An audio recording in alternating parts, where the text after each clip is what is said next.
Hello everyone, welcome to study spot. I am Atharva Deshmukh और आज की वीडियो में हम पढ़ने वाले हैं chapter light 16th chapter standard 8 का, वो भी दोबारा से गाइस।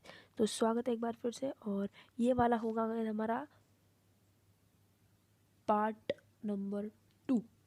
तो गाइस चलो बढ़ते हैं हमारे टॉपिक की तरफ। तो गाइस होप आपको लास्ट वाली वीडियो में बहुत मज़ा आया होगा। तो इसी प्रकार मैं और इंटरेस्टिंग वीडियो लेकर लाता रहूँगा। प्लीज़ आपको बस 3 स्टेप्स फॉलो करने हैं गाइस। एक तो गाइस सबसे पहले आपको वीडियो को करना है लाइक, और दूसरा है चैनल को सब्सक्राइब, और अगर अपने दोस्तों को ना वीडियो को ना शेयर भी कर दीजिएगा गाइस। मतलब उनको भी, जो आपके स्टैंडर्ड के दोस्त हैं, उनको भी समझ जाएगा वीडियोस। तो गाइस चलिए हम लोग आ जाते हैं हमारे चैप्टर के पेज की तरफ, जो हमने लास्ट टाइम तक पढ़ा था। तो दोस्तों हमने कंप्लीट कर चुके थे यहाँ तक। तो अगर आपको याद होगा तो, मुझे पता नहीं पर कितने जनों को याद है इस कमेंट में डालो गाइस किधर तक हुआ था। मेरे हिसाब से यहाँ तक ही हुआ था। तुम लोग question for this activity never use laser torch. अरे गाइस ये तो बहुत ही इंपॉर्टेंट है कि हमें तो कभी भी लेज़र टॉर्च का इस्तेमाल नहीं करना चाहिए गाइस, क्योंकि वो जिससे हमारी जो आँखें होती है ना वो ख़राब हो जाती है गाइस। मतलब ये हमारा जो है ना पूरा ख़राब हो जाता है, मतलब हमें दिखाई नहीं देता फिर, इसलिए क्योंकि वो बहुत पावरफुल होती है और डेंजरस भी होती है। अभी देखते हैं बिहाइंड द प्यूपिल, थोड़ा इंक्रीज कर लेते बड़ा size guys. Behind the प्यूपिल of the eyes the lens is thicker in the centre. मतलब क्या होता है, प्यूपिल के पीछे आईज में जो लेंस रखी होती है वो बहुत थिकर होती है, वो भी सेंटर में। तो what kind of lens is thicker at the centre? Recall the activity about lenses in in क्या इन क्लास 7। अच्छा, पिछले क्लास में जो हमने पढ़ा था, क्लास 7 के बात कर रहे हैं। तो the lens focuses light on the back of the eye. तो लेंस होता है वो हमारे बैक ऑफ द आई पे फोकस करता है, और ये लेयर को बोलते हैं रेटिना। जो हमारे आँख का पीछे वाला हिस्सा होता है वो रेटिना होता है। The retina contains several nerves. Retina का क्या होता है कि उसमें बहुत सारे ना टाइप्स के नर्व्स होते हैं। तो ऑप्टिक नर्व भी है, और sensation felt by the nerve cells are transmitted to the brain through the optic nerve. There are two kind of cells which are cones and rods. तो कोन्स और rods का ये दो टाइप के जो सेल्स होते हैं, मतलब जो हमारे आइज़ में प्रेजेंट होते हैं। तो ये दोनों जो टाइप्स ऑफ सेल्स है, वो एक है सेंसिटिव टू लाइट, मतलब जो भी बहुत ज़्यादा प्रकाश आता है तो तभी वो उसके लिए सेंसिटिव होता है। और दूसरा होता है जो सेंसिटिव होता है डिम लाइट के लिए। मतलब जब हम अगर हमारा ये फ़ोन का ब्राइटनेस है, और अगर हम वो इतने पे रखेंगे, यहाँ पे ब्राइटनेस होता है गाइस, तो ये शायद ऐसे ही होता है ना। तो ये अगर हम इतने पे रखेंगे ब्राइटनेस, तो हमारी आँखें को बहुत प्रॉब्लम होगी। पर अगर हम लोग ब्राइटनेस थोड़ा बढ़ा कर रखेंगे ताकि हमें प्रॉब्लम ना आए, दिक्कत ना आए। अभी कहाँ पे गया? हाँ, तो गाइस यहाँ पे अगर हम थोड़ा आधा भी रखेंगे ना तो हमारे आँखों को अच्छा होता है। पर अगर आप लोग अगर ब्राइटनेस को इतना ज़्यादा रख देंगे कि इतना कर देंगे ब्राइटनेस को, फ़ोन का इतना फुल कर देंगे, तो आपकी आँखों को प्रॉब्लम तो होगा ही। तो इसलिए हमेशा ना मीडियम में रखना चाहिए। कभी भी हम ना डायरेक्ट सनलाइट में तो कभी नहीं देखना चाहिए, ये बिल्कुल गलत है गाइस। बिल्कुल भी कभी डायरेक्ट सनलाइट में नहीं देखना चाहिए। तो आगे बढ़ते, cones sense colour. At the junction of the optic nerve and the retina, there is no sensory cells. मतलब जो कोन्स होते हैं गाइस, वो ना कलर्स को ना सेंस कर सकते हैं। मतलब कौन सा कलर आ रहा है, मतलब कितना अमाउंट ऑफ लाइट आ रहा है, कैसे आ रहा है। But at the junction of optic nerve, तो आपको सभी को पता होगा ऑप्टिक नर्व और रेटिना कहाँ है। तो नहीं पता होगा तो मैं अभी के यहाँ पे आपका डाउट क्लियर कर देता हूँ कि ऑप्टिक नर्व होता है यहाँ पे और रेटिना है यहाँ पे। और ये जो होता है गाइस, हमने अभी जस्ट ही पढ़ लिया था। अगर अब आपको ये वाला पार्ट अगर जानना है तो आपको पिछला वाला वीडियो देखना है, जिसका लिंक आपको नीचे डिस्क्रिप्शन में मिल जाएगा। तो पार्ट 2 है गाइस। तो पार्ट 1 अगर नहीं देखा होगा तो पार्ट 2 देखने का कोई मतलब नहीं है। और हाँ गाइस, वो वीडियो को मैं बहुत बार बताता हूँ कि वीडियो को कभी स्किप मत किया करो गाइस, क्योंकि फिर आप बीच में का देखेंगे तो आपको कुछ समझ में तो नहीं आएगा। तो आगे देखते हैं। So no vision is possible at that spot, this is called blind spot. मतलब जब बहुत अमाउंट ऑफ लाइट आता है हमारे आइज़ में, बहुत अमाउंट ऑफ, इतना अमाउंट ऑफ, बहुत बहुत बहुत अमाउंट ऑफ जो लाइट होता है वो हमारे आइज़ में आता है, तो हमारा जो आँख होता है वो मतलब उसे ना अभी दिखना ही बंद हो जाता है कि इतना लाइट आने की वजह से। और it is existence of demonstrated as follows, मतलब उसे क्या कहते हैं गाइज, ब्लाइंड स्पॉट। तो इसे मार्क कर लीजिए, ब्लाइंड स्पॉट कहते हैं उसे। और अभी हम ये एक्टिविटी तो आप पढ़ ही लेंगे, ईजी ये गाइज। ये ब्लाइंड स्पॉट के 2 टाइप्स है, ये वाला और ये वाला। तो आगे बढ़ते हैं। The impression of image guys, ये जो एक्टिविटीज़ है ना, ये आप इसे पढ़कर भी समझ सकते हैं, पर ये होता है ना गाइज, ये आपको समझना ही पड़ता है, आप इसे रट नहीं सकते, मतलब इसे ऐसे मगअप नहीं करना चाहिए। The impression on an image, थोड़ा सा बड़ा कर लेते हैं गाइज, और हो गया। The impression of an image does not vanish immediately after the from the retina, मतलब जो भी इमेज होता है, ये इमेज है और ये हमारे आई है और इसके ऊपर ये फॉर्म हुआ है, तो इसके ऊपर ये फॉर्म हुआ है, तो ये ऐसे अगर हम इसके बीच में वॉल ला देंगे तो ये ऐसे 0 सेकेंड्स में ही नहीं चला जाएगा, इसको 1/16 सेकेंड्स लगते गए। इस मतलब ये 1/16 सेकेंड्स के लिए ये हमारी आइज़ पर रहता ही है और उसके बाद चला जाता है, क्योंकि उसका थोड़ा सा इम्प्रेशन हमारी आंखों पर रहता है। तो ये भी बहुत इंपॉर्टेंट है, इसे मार्क कर लीजिए। ये जो मैं जो भी कर रहा हूँ ना अंडरलाइन, उसे भी आप अपने बुक में अंडरलाइन करते जाइए, आपके लिए ही बेनिफिशियल है। So if still images of a moving object are flashed on eyes at a rate of faster than 16 seconds, then our eyes perceive this object as moving। अगर जो भी 16 सेकेंड्स पर ये हमने देखा, ये अगर इसके टाइम के अनुसार अगर कोई भी ऑब्जेक्ट मूविंग है और वो फास्ट है और जो हमें 16 पर सेकेंड पे हमें दिख रहा है, तो वो हमारी आइज़ पर से मतलब वो समझ लेती है कि वो ऑब्जेक्ट अभी मोशन में है। तो आगे बढ़ते हैं। ये एक्टिविटी कि हमने देखी थी कि ये यहाँ पे ये दोनों हम लोग अभी मिक्स करेंगे तो हमारे आई का एक विजन, मतलब हमें एक परसेप्शन बन जाता है कि ये बर्ड है, ये इस केज के अंदर बैठा हुआ है। The movies that we see actually are number of the separate pictures, are actually number of separate pictures in the proper sequence. They are made move across the eye, usually at the rate of 24 pictures per second. 24 pictures per second मतलब faster than 16 seconds, और so we can see a moving picture also। तो हमें moving picture भी दिखाई दे जाती है अगर वो 16 क्या बोलते हैं उसको, 16 सेकेंड्स के पर, मतलब फास्टर देन 16% मतलब 1/16 सेकेंड। तो ये बड़ा कर लेगा थोड़ा सा पे, तो हो गया। Nature has provided eyes with the eyelids to prevent any object from entering the eyes. तो हमारे जो आईलिड्स होते हैं वो इससे हेल्पफुल होते हैं कि ताकि कोई भी डस्ट और बाहर के चीज़ें हमारे आँखों में नहीं जाए। Eyelids also shut down light when not required. तो हम अपनी आँखें बंद कर लेते हैं जब हम लोग सो जाते हैं इस नाइट को। तो eye is such a wonderful instrument that is normal, can clearly see distant objects as well as objects nearby। मतलब दूर के ऑब्जेक्ट्स भी लगभग देख लेता है और नियर के भी देखता है। The minimum distance at which the eye can see object distinctly varies with age. मतलब जैसे मतलब एज होता है ना गाइस, तो ये 1 2 3, तो ये बच्चे लोग हो गए, ये अडल्ट हो गए, ये ओल्ड एज हो गए, तो हर एक को विजन होता है वो अलग अलग होता है।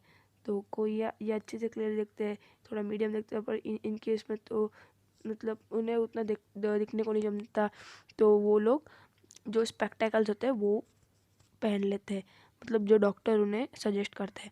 The most comfortable distance at which the one can read is normal 25 centimetre. तो मैं अभी बता दूँ कि 25 सेंटीमीटर तक डिस्टिंक्ट होता है कि जहाँ तक हम लोग मोस्टली रीड कर सकते हैं। तो आगे बढ़ते हैं कि some person can see objects that are close to them clearly but can see clearly on the other objects some can not see object close but they can see quite well. तो ये भी important paragraph है कि with suitable corrective lens these defects of the eyes are corrected. मतलब कि अगर हमें ऐसी कोई डिसीज़ या फिर ऐसी कोई चीज़ें अगर आपको महसूस होती है तो हमें तुरंत डॉक्टर को जाके मतलब चेकअप कराना चाहिए, क्योंकि इस तरह के मायोपिया और हाइपरमेट्रोपिया ऐसे डिसीज़ होती है, तो जो हमें आई प्रॉब्लम्स होती है जो हमें हो सकती है sometimes, particularly in old age. भी ओल्ड एज की बात की गई है। Eyesight becomes foggy and it is due to the eye lens becoming cloudy when it happens, person said to be in cataract. मतलब कि जब भी, अभी ये भी एक इम्पॉर्टेंट है, अभी इससे भी मार्क कर लीजिए। तो जब भी हमारे आइज होते हैं वो जब भी क्लाउडी फॉगी बनते हैं, हमें थोड़ा ब्लर ब्लर दिखाई देता है, तभी हमें कैटरैक्ट हो जाता है। तो ये क्लाउडी हमारे आइज क्लाउडी मतलब उसमें ऐसे बादल नहीं आ जाते, मतलब उसमें हमें थोड़ा ब्लर दिखाई देता है, ब्लर। अभी आगे क्या है, when it happens person is said to have a cataract and there is a loss of vision. हमारा विजन खो देते हैं गाइस, इतना कीमती होता है वो, पर हम फिर भी हम लोग खो देते हैं गाइस, क्योंकि हम लोग ज़्यादा डिवाइस, इलेक्ट्रॉनिक फ़ोन्स, मोबाइल्स और जो लैपटॉप, टीवी स्क्रीन के आगे हम लोग दिन भर बैठे रहते हैं, जिसकी वजह से हमारे आँखों को तकलीफ़ हो सकती है। और there is a loss of vision sometimes extremely severe, it is possible to threat या treat, it is possible to treat this defect. मतलब ये जो डिफेक्ट है हम लोग इसे ट्रीट भी कर सकते हैं गाइस, कितनी अच्छी बात है। तो the OPEC lens is removed and the new artificial होगा गाइस, हाँ, new artificial lens is inserted. मतलब जो हमारा जो नेचुरल होता है ना ओपेक, मतलब बेसिकली होता क्या है कि हमारा अगर ये लेंस है तो हम लोग मतलब वो ओल्ड एज में इतना देख देख के इतना फॉगी और उसके ऊपर लेयर्स तैयार हो जाते हैं इतना सारा कि अब वो पूरा का पूरा ओपेक हो जाता है और हमें को दिखाई नहीं देता। तो हम लोग इसे रिमूव करके एक फिर से नया लेंस जो है इसमें इंसर्ट कर देते हैं, जिससे हमें फिर से दिखाई देना पड़ता है। The modern technology has made the procedure simpler and safer. तो ये जो मॉडर्न टेक्नोलॉजी, तो ये जो मॉडर्न टेक्नोलॉजी है आज के ज़माने की, इससे ना पूरी प्रोसीजर सिंपलर और सेफर हो चुकी है। Care of eyes, it is necessary to take the proper care of our eyes. हमें हमारे आँखों की बहुत ज़्यादा प्रॉपर केयर लेनी चाहिए। If there is any problem you should go to an eye specialist, have a regular checkup, if advised use suitable spectacles. जैसे मैंने कहा था कि हमें सूटेबल स्पेक्टैकल्स पहनने चाहिए, वरना हमें हमारी आँख को प्रॉब्लम होती रहेगी और फिर ये बहुत बड़ी प्रॉब्लम बन जाएगी। तो छोटी प्रॉब्लम को ही हम लोग सॉल्व कर सकते, पर बड़ी होने पर बहुत मतलब सोचना पड़ता है गाइस। टू लिटिल और to much light is bad for eyes, insufficient light causes the eye strain and headache. मतलब ना अगर आप पढ़ रहे हो मतलब मोबाइल पे अगर कुछ भी कर रहे हो तो हमेशा उसका ब्राइटनेस ना मीडियम पे रखना चाहिए, जैसे मैंने स्टार्टिंग में कहा था। अगर आप बहुत ही ज़्यादा और बहुत ही कम रखेंगे तो आपके आई को अफेक्ट कर सकता है और आपको आई स्ट्रेन हेडेक्स हो सकता है। Too much light like the sun is very much powerful. हमने स्टार्टिंग में ही कह दिया था कि जब हम लोग कोन्स और रॉड्स के बारे में पढ़ रहे थे कि तभी जब अगर बहुत ही ज़्यादा ब्राइट लाइट आ गई तो हमारी आई सेंसिटिव है तो हमारी आंखें ख़राब हो सकती है। तो ये है did you know the eyes of butterfly, ये आप पढ़ लीजिए, ये एक्स्ट्रा है गाइज। तो गाइज ऊपर सन लैम्प लैम्प यहाँ लैम्प और laser torch is injure the retina, this is very much harmful. तो अभी हम लोग वापस आ चुके हैं और इसके बाद अभी हम लोग do not look never in the sun or a powerful light directly, क्योंकि वाइज वो बहुत ही ज़्यादा हार्मफुल होता है और डेंजरस भी होता है हमारे आँखों के लिए। तो गाइज आगे दिया गया है कि never rub your eyes, it if the particle dust go in your eyes, wash your eyes with clean water, if there is no improvement go to the doctor. तो हमें कभी भी अपनी आँखें को रब नहीं करना चाहिए। ऐसे बहुत से लोग होते हैं जो ऐसे आँखों को ना रब करते रहते हैं, मतलब अगर उन्हें कोई मतलब जो भी चीज़ें होते हैं ना हमारे एनवायरनमेंट में जो हमारी आँखों में चली जाती है तो वो ना ऐसे अपनी आँख को रब करते रहते, तो वो नहीं करना चाहिए क्योंकि वो हार्मफुल हो सकता है। तो हमें क्लीन वाटर से वॉश करना चाहिए। अगर फिर भी कुछ नहीं हो रहा है तो डॉक्टर के पास जाइए। कुछ ज़्यादा ही मैंने कर दिया annotate. Wash your eyes frequently with the clean water, हमेशा हमें अपनी आँखें क्लीन वाटर से ही वॉश करनी चाहिए। कभी भी हमें गंदा पानी नहीं यूज़ करना चाहिए, क्योंकि जो भी गंदा पानी होता है उसके अंदर के जो मतलब जो भी ऑर्गेनिजम्स होते हैं वो हमारी आंखों में आ जाते हैं और हमें इरिटेशन दे सकते हैं। मतलब कोई भी केमिकल और क्लोरोड मतलब जो भी होता है वैसे वाटर नहीं यूज़ करना चाहिए। तो always read the normal distance the vision, do not read bringing book too close और टू कीपिंग फार। तो हमें तो यार ये हाँ, तो हमारा ये है बुक और ये है आप, तो हमें इतना डिस्टेंस तक बैठना चाहिए। ऐसे नहीं मतलब थोड़ा पास में लेके बैठना चाहिए। एक काम, हाँ, यहाँ पे ऐसे नहीं बैठना चाहिए और यहाँ पे भी बुक नहीं रखना चाहिए, ये भी गलत है। हमें बुक अपने हाथ में ऐसे सीधा सेंटर में लेके पढ़ना चाहिए गाइस, ये एकदम सीधा तरीका है पढ़ने का। तो आगे क्या है, you learn the balance diet in the class 6 if food is deficient in some components eyes also may also suffer. अगर हमारे गाइस शायद से वीडियो पॉज हो गया था तो हम कहा थे, हाँ गाइस यहीं पे थे ना, मैं तो ये एक्सप्लेन कर रहा था कि if the food is deficient some components, अगर हमारे थोड़े तो फूड में थोड़ी थोड़ी चीज़ें अगर हम लोग नहीं खाते जाएंगे तो हमारी आँखों को सफ़र करना पड़ेगा, क्योंकि इससे हमारी आँखों को बहुत तकलीफ हो झेलनी पड़ सकती है।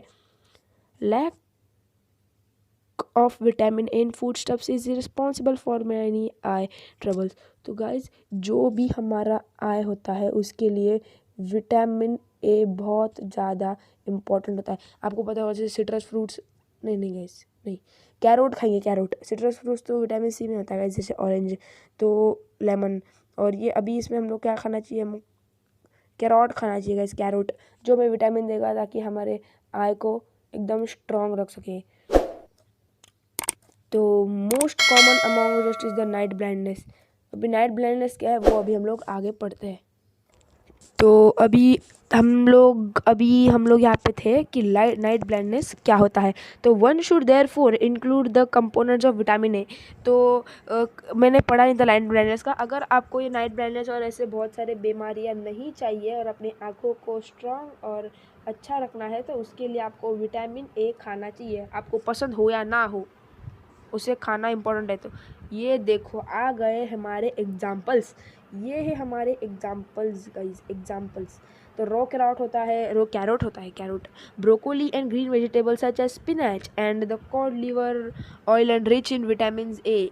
तो ये सारी की सारी चीज़ें विटामिन ए में बहुत ही ज़्यादा रिच और मतलब हेल्पफुल होती है हमारे आई के लिए। जो विटामिन उसमें सारे विटामिन ए उसमें प्रेजेंट होते हैं। बस इतना ही गाइस, इतना ही कहना था ना, घुमा फिरा के मैं कहता हूँ ना। तो आगे क्या है हमारा, eggs, milk, curd, cheese, butter and fruit such as papaya and mango also rich in vitamin A. तो विटामिन ए में कौन सी चीज़ें होती है तो ये आप नोट डाउन करके रखिए, यहाँ पे आप स्टार करके रखिए और यहाँ पे लिखिए, यहाँ पे आप ना खुद ही क्वेश्चंस बनाइए। अभी मैं बना के अभी यहाँ पे लिख के देता हूँ एक क्वेश्चन, बाकी के जितने भी मैंने पीछे अभी वीडियो में, इसके बाद आप एक बार वीडियो देख लीजिए, 2 बार देखिए, पर समझना बहुत इंपॉर्टेंट है। अगर आप ऐसे ही छोड़ देंगे तो आपको कुछ समझ में नहीं आएगा, फिर ये नहीं समझेगा तो आगे का नहीं समझेगा और फिर आप एग्ज़ाम में कुछ मतलब अच्छा परफॉर्म नहीं कर पाएंगे। तो अभी मैं आपको ऐसे क्वेश्चन बनाना सीखूंगा कि जैसे कि हमने यहाँ पे मार्क कर लिया तो यहाँ पे एक क्वेश्चन बनाना कि गिव एनी 5 एग्जाम्पल्स, मतलब क्या 5 एग्जाम्पल्स ऑफ विटामिन ए या फिर the food which is rich in vitamin A. तो ऐसे हम लोग क्वेश्चन बना सकते हैं। तो यहाँ पे मैं एनोटेट कर रहा हूँ इसलिए थोड़ा दिक्कत आ रही है, पर कोई बात नहीं कि अरे यार ये क्या हो गया। हाँ गाइस, तो ये क्वेश्चन है तो हमें ऐसे बनाना चाहिए। तो ये छोटा लिखिए, इतना बड़ा मत लिखिए आपकी बुक में। आप यहाँ पे ऐसे लिख सकते हैं, फिर यहाँ पे ये सारे पॉइंट्स मार्क करके यहाँ पे ऐसा छोटा सा क्वेश्चन बना लीजिए। इसके बाद इसमें जो कहा गया है उस पर क्वेश्चन बनाइए। तो ऐसे क्वेश्चन बनाते रहिए ताकि आपको भी समझ में आएगा कि एग्ज़ाम में कैसे क्वेश्चन आ सकते हैं। और अभी तक आपने वीडियो को देखा है तो लाइक ज़रूर कीजिए, चैनल को सब्सक्राइब कीजिए, रेड बटन है और उसके आगे नोटिफिकेशन का बेल आइकन पे ऑल को सेट कीजिए ताकि अभी हम लोग पहले पढ़ लेते हैं, बाद में डिस्कशन करते हैं।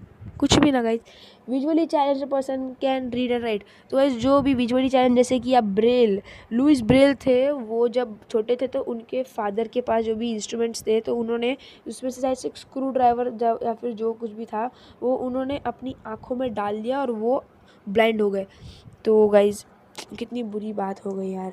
सम person including the children can visually handicapped. तो गाइज ऐसे नहीं है कि बूढ़े ही उनको आँखों के प्रॉब्लम हो सकता है, बच्चों को भी हो सकता है। जैसे लुइस ब्रेल जब छोटे थे तो तभी उन्हें भी ऐसा प्रॉब्लम हुआ था, तो वो कितना उन्होंने सहन किया होगा।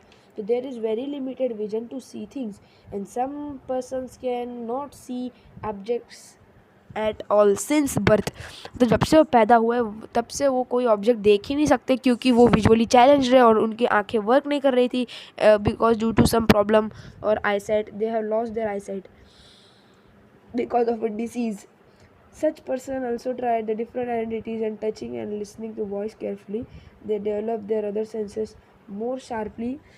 मतलब जो अभी देखो वो तो अभी कुछ रीड कर नहीं सकते क्योंकि उनके पास आंखें तो है नहीं, पर वो हाथ लगा के और सुन के समझ के लोगों की बातों को वो उनका जो कम्युनिकेशन है, जो देखना पढ़ना वो भी और शार्पली कर सकते हैं.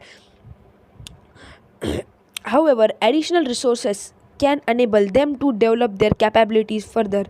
तो उनकी जो कैपेबिलिटीज़ है जितनी वो मतलब जहाँ तक वो पढ़ सकते हैं उससे भी ज़्यादा वो और पढ़ सकते हैं अगर उनकी आंखें ख़राब हुई होगी फिर भी, क्योंकि एक नई लिपि है गाइस, मतलब लुइस ब्रेल ने जो इन्वेंट किए है. तो ये गाइस ऑप्टिकल है जो नॉन ऑप्टिकल ये बहुत ज़्यादा इंपॉर्टेंट है, ये आप पढ़ लीजिए. ये आपको बस रीडिंग करना है, आप समझ जाएंगे, क्योंकि ये क्योंकि ये कोई एक्सप्लेनेशन में कुछ इसमें है नहीं, ये सारे ऐसे एग्जांपल्स के साथ दिए गए सेंटेंसेस है. तो आपको बस ये वाला थोड़े थोड़े जो आप खुद भी कर सकते हैं गाइस. अगर सब कुछ मैं ही कैसे कराऊंगा, अगर आपको भी खुद को भी कुछ करना चाहिए, मतलब ऐसी कोई बात नहीं है. चलो आगे पढ़ते हैं कि what is the Braille system.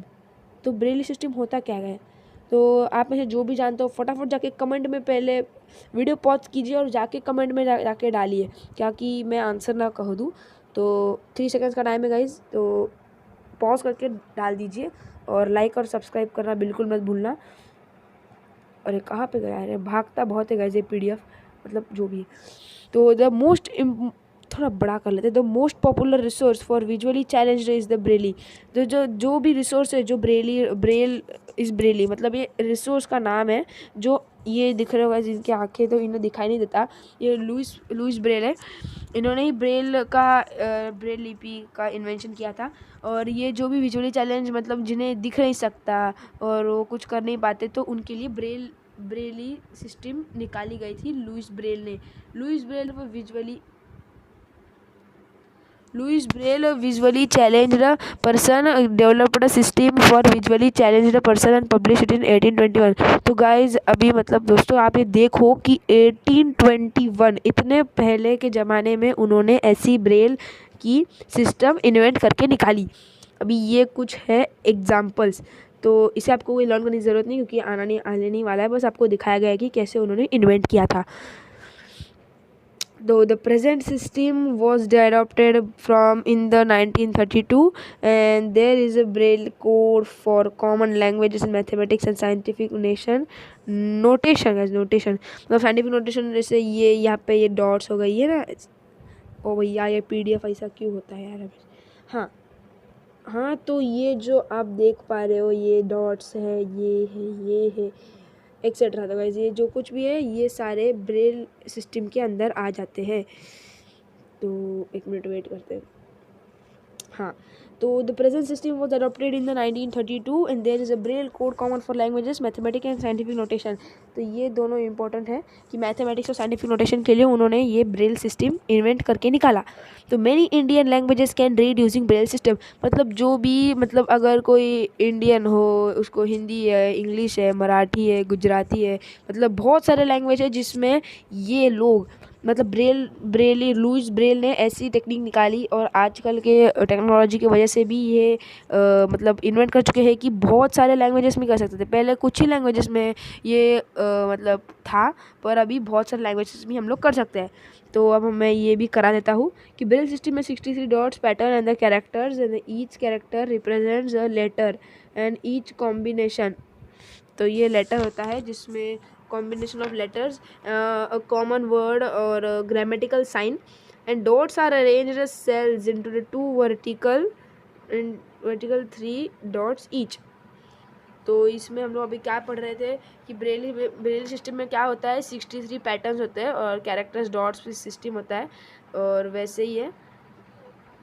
तो ये यहाँ पे कर देते हैं. तो आगे बढ़ते हैं. तो pattern of dots to represent some English letters are some common words are shown below. तो यहाँ पे हमने ऊपर पढ़ लिया था, मैं सॉरी स्किप कर दिया। 60 डॉट्स और पैटर्न होते हैं। Each character letter as a letter combination of letters, a common word or a grammatical sign. Dots are arrange in a cell और 2 vertical columns and dots each vertical rows guys, rows. Pattern of dots to represent some English letters are some common as shown below। ये हमने अभी ही देख लिया था, ये इसके examples. और these are the patterns which impose the braille sheets help visually challenged person to recognize by touching to make them easier and the dots are raised slightly। तो यहाँ तक हमारा हो चुका है। अभी इसका पढ़ते हैं कि विजुअली चैलेंज जो पीपल होते हैं वो ब्रेली कैसे पढ़ देते हैं। तो वो क्या करते हैं, स्टार्टिंग में जो बिगनिंग के जो लेटर्स होते हैं ना, उस पर वो हाथ रख के देखते हैं कि ये क्या है, स्पेशल कैरेक्टर है, कौन सा कॉम्बिनेशन है, कैसा है। तो ये मेथड जो होता है वो उनके वो ये जो मेथड है, जब वो हाथ लगाते हैं तो उससे ही उन्हें रिकॉग्नाइज हो जाता है कि ये कौन सा लेटर है और वो क्या कह सकते हैं कि क्या लिखा हुआ है। तो each character has a memorised Braille text and produce, और वो हैंड बाय अ मशीन। तो वो मशीन हैंड से वो करा जाता है। और टाइप राइटर लाइक डिवाइसेस होते हैं जो प्रिंटर मशीन हो, और जो नाव अभी डेवलप्ड हो गए हैं जो ब्रेल्स के मतलब जो विजुअली चैलेंज उनके लिए होता है। तो गाइस ये है हेलन ए डॉट किलर, ये भी विजुअली चैलेंज पर्सन थी, पर फिर भी ये इन्होंने बहुत कुछ किया है। जैसे ये लिरिक्स थी, सिंगर भी थी, म्यूज़िक कंपोज़र थी, और उन्हें यूनेस्को से भी बहुत सारे रिप्रेजेंट किया गया। उनसे बुलावा आते थे और उन्होंने उनके साथ भी काम किया है, बहुत महान काम किया है। Some visually challenged are the great achievements in their credit.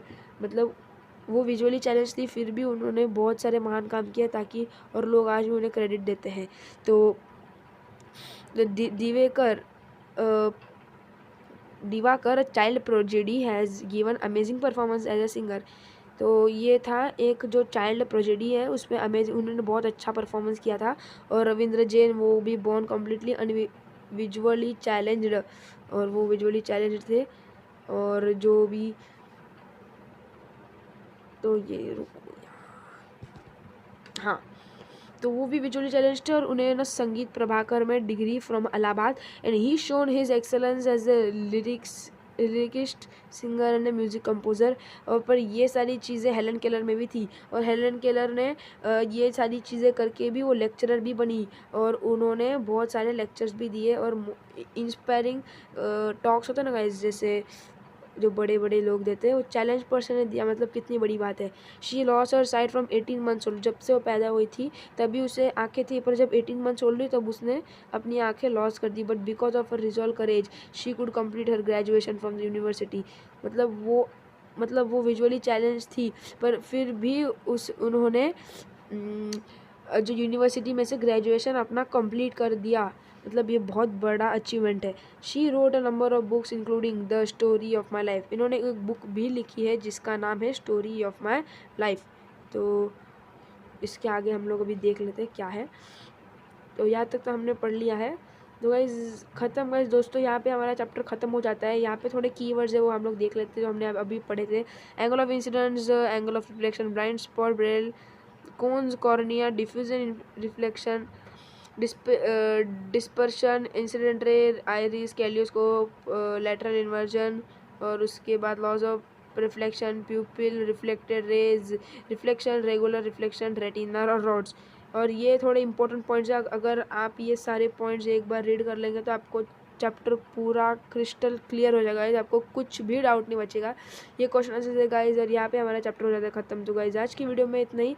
अगर आपको ये वाला वीडियो अच्छा लगा होगा और हेल्पफुल था और आपको समझ में आ गया तो प्लीज़ चैनल को सब्सक्राइब कीजिए। जो आपको स्क्रीन पे दिख रहा है गाइस उसी स्टेप को फॉलो कीजिए, मतलब और उसे सब्सक्राइब कीजिए चैनल को। ये हमारा चैनल है गाइस, यहाँ पे दिख रहा होगा, तो इसे सब्सक्राइब कीजिए और वीडियो को लाइक कीजिए। और मिलते हैं हम लोग आपको अगली वीडियो में। तब तक के लिए गुड बाय, कीप लर्निंग।